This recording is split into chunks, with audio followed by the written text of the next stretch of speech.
নমস্কাৰ সকলোকে স্বাগতম জনাইছোঁ ৰাজুল একাডেমি চেনেলৰ অন্য এটা নতুন ভিডিঅ'লৈ আৰু আজিৰ এই ভিডিঅ'টোত আসাম পুলিচ AB UBৰ বাবে 30টা অতি গুৰুত্বপূৰ্ণ কোৱেশ্চন আনসাৰ লৈ আহিছোঁ। ভিডিঅ'টো লাষ্টলৈকে চাই থাকিব। আজিৰ প্ৰথম প্ৰশ্নটো হৈছে ইংৰাজৰ বিৰুদ্ধে যুঁজ দিয়া প্ৰথমজন অসমীয়া কোন আছিল? আৰু ইয়াত দিয়া অপশ্যন 4টাৰ পৰা ৰাইট আনসাৰ হ'ব অপশ্যন বি গোমধৰ কোঁৱৰ।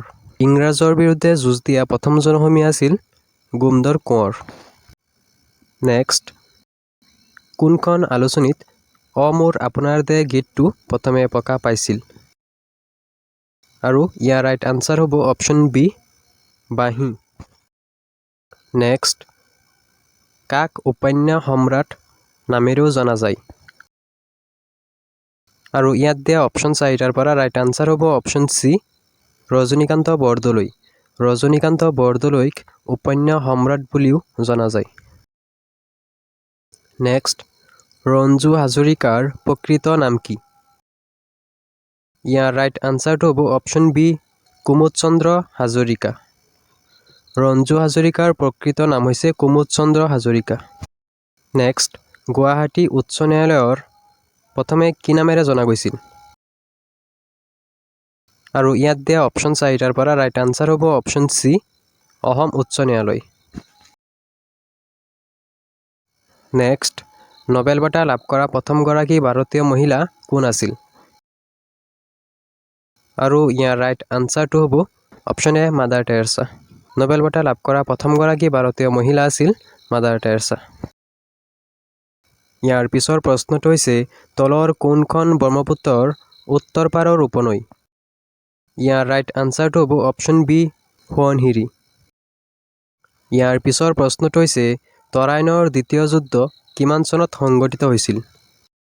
আৰু ইয়াৰ ৰাইট আনসাৰটো হ'ব অপশ্যন বি 1192 চনত। ইয়াৰ পিছৰ প্ৰশ্নটো হৈছে অসমৰ ৰাজধানী শিৱসাগৰৰ পৰা যোৰহাটলৈ কিমান চনত স্থানান্তৰ কৰা হৈছিল?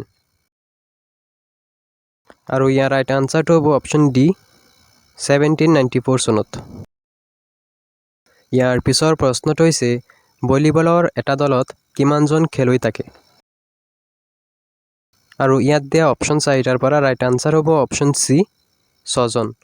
ভলীবল এটা দলত 6জন খেলুৱৈ থাকে আৰু নেপাল আৰু শ্ৰীলংকাৰ ৰাষ্ট্ৰীয় খেল হৈছে ভলীবল। ইয়াৰ পিছৰ প্ৰশ্নটো হৈছে বিশ্বৰ মুঠ মাটিকালিৰ কিমান শতাংশ ভাৰতৰ মাটিকালিয়ে আগুৰি আছে? আৰু ইয়াৰ ৰাইট আনসাৰ হ'ব অপশ্যন ডি 2.4%। ইয়াৰ পিছৰ প্ৰশ্নটো হৈছে প্ৰথম অসমীয়া ৰঙীন ছবি কোনখন?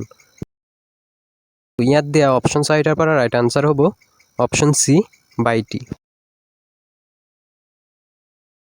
নেক্সট, বায়ুমণ্ডলত সৰ্বাধিক মাত্ৰাত পোৱা গেছ কোনবিধ?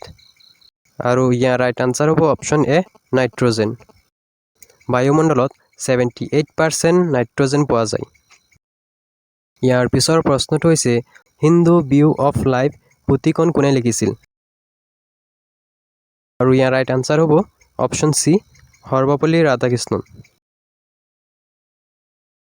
ইয়াৰ পিছৰ প্ৰশ্নটো হৈছে কিমান চনত লতা মংগেশকাৰে দাদা চাহেব ফাল্কে বঁটা লাভ কৰিছিল? আৰু ইয়াত দিয়া অপশ্যন 4টাৰ পৰা ৰাইট আনসাৰটো হ'ব অপশ্যন বি 1989 চনত। 1989 চনত লতা মংগেশকাৰে দাদা চাহেব ফাল্কে বঁটা লাভ কৰিছিল। নেক্সট, ৰাষ্ট্ৰীয় ভোটাৰ দিৱস কেতিয়া পালন কৰা হয়? আৰু ইয়াৰ ৰাইট আনসাৰ হ'ব অপশ্যন এ 25 জানুৱাৰী। 25 জানুৱাৰী তাৰিখে ৰাষ্ট্ৰীয় ভোটাৰ দিৱস হিচাপে পালন কৰা হয়। ইয়াৰ পিছৰ প্ৰশ্নটো হৈছে তলৰ কোনখন ঠাইত মুদ্ৰা প্ৰস্তুত কৰা কাৰখানা আছে? আৰু ইয়াৰ ৰাইট আনসাৰটো হ'ব অপশ্যন চি মুম্বাই। ইয়াৰ পিছৰ প্ৰশ্নটো হৈছে ভোগেশ্বৰ বৰুৱাই কিমান চনত অৰ্জুন বঁটা লাভ কৰিছিল? আৰু ইয়াৰ ৰাইট আনসাৰ হ'ব অপশ্যন এ 1966 চনত। 1966 চনত ভোগেশ্বৰ বৰুৱাই অৰ্জুন বঁটা লাভ কৰিছিল। ইয়াৰ পিছৰ প্ৰশ্নটো হৈছে কোন চনত অসম ফুটবল এছ'চিয়েশ্যন প্ৰতিষ্ঠা হৈছিল? আৰু ইয়াৰ ৰাইট আনসাৰ হ'ব অপশ্যন ডি 1946 চনত। 1946 চনত অসম ফুটবল এছ'চিয়েশ্যন প্ৰতিষ্ঠা হৈছিল। ইয়াৰ পিছৰ প্ৰশ্নটো হৈছে পানীদিহিং পক্ষী অভয়াৰণ্য অসমৰ কোন জিলাত অৱস্থিত? আৰু ইয়াৰ ৰাইট আনসাৰ হ'ব অপশ্যন এ শিৱসাগৰ। অসমৰ শিৱসাগৰ জিলাত পানীদিহিং পক্ষী অভয়াৰণ্যখন অৱস্থিত আৰু এই অভয়াৰণ্যখন 1996 চনত বন্যপ্ৰাণী অভয়াৰণ্য হিচাপে স্থাপিত কৰা হৈছিল। ইয়াৰ পিছৰ প্ৰশ্নটো হৈছে প্ৰথমখন আধুনিক অসমীয়া জীৱনী পুথি কোনখন? আৰু ইয়াৰ ৰাইট আনচাৰ হ'ব অপশ্যন বি আনন্দৰাম ঢেকীয়াল ফুকনৰ জীৱন চৰিত্ৰ। নেক্সট, নীতি আয়োগৰ অধ্যক্ষ কোন? আৰু ইয়াৰ ৰাইট আনচাৰ হ'ব অপশ্যন চি প্ৰধানমন্ত্ৰী। নেক্সট, ইটাখুলিৰ যুদ্ধ কেতিয়া হৈছিল? আৰু ইয়াৰ ৰাইট আনচাৰ হ'ব অপশ্যন এ 1682 চনত। ইয়াৰ পিছৰ প্ৰশ্নটো হৈছে ডলফিন কিক শব্দটো কোনটো খেলৰ লগত জড়িত? আৰু ইয়াত দিয়া অপশ্যন 4টাৰ পৰা ৰাইট আনচাৰটো হ'ব অপশ্যন এ সাঁতোৰ। ডলফিন কিক শব্দটো সাঁতোৰ খেলৰ লগত জড়িত। নেক্সট, উত্তৰ আৰু দক্ষিণ ভাৰতক পৃথক কৰা পৰ্বতমালাৰ নাম কি? আৰু ইয়াৰ ৰাইট আনচাৰটো হ'ব অপশ্যন বি বিন্ধ্য পৰ্বত। ইয়াৰ পিছৰ প্ৰশ্নটো হৈছে ভাৰতৰ উচ্চতম ন্যায়ালয়ৰ ন্যায়াধীশ হোৱা প্ৰথম অসমীয়া কোন?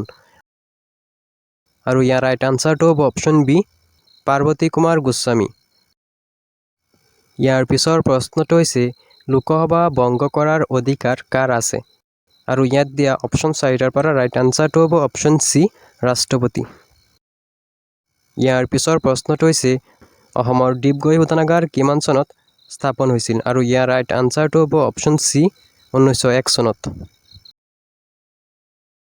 ইয়াৰ পিছৰ প্ৰশ্নটো হৈছে কিমান চনত অসমত প্ৰথম জনতা দলৰ চৰকাৰ গঠন হৈছিল? আৰু ইয়াৰ ৰাইট আনচাৰটো হ'ব অপশ্যন ডি 1978 চনত। আৰু আজিৰ লাষ্ট কুৱেশ্যনটো হৈছে গাখীৰত কিমান শতাংশ পানী থাকে? আৰু ইয়াৰ ৰাইট আনচাৰ হ'ব অপশ্যন চি 87%। গাখীৰত 87% পানী থাকে আৰু বাকী 13%ত fat, protein, carbohydrates, vitamin and minerals থাকে।